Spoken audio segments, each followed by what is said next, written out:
Kaibigan, bibili tayo ng tinapay. Ang lalaki na tinapay dito sa Croatia. Ano? Yung malaking tinapay. Eto. Yan, mura lang to eh. Ito. Ayan. Tinapay niyan. Sarap yan. Siguro bilhin natin ito. Ito na lang. Subukan natin ito. Ang sarap to eh. Sa kape. Lalaki mo tinapay dito eh. Mga tasty bread nila. €2. Ganyan.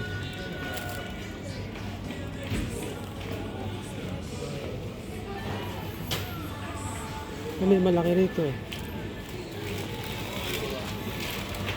Oh, ayan. Ito na lang siguro bilhin natin.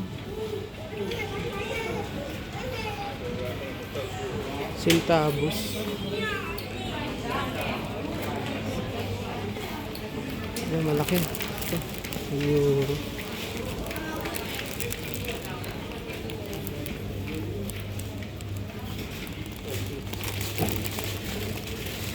Ito siguro dalawa. Tayo.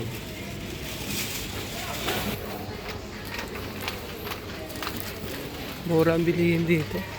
Yung mga pasta. €2.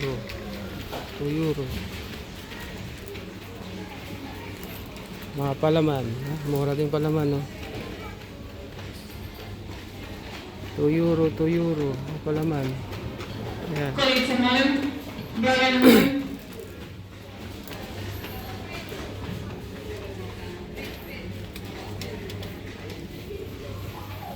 Kahit walang palaman, busog na tayo nito mga kaibigan.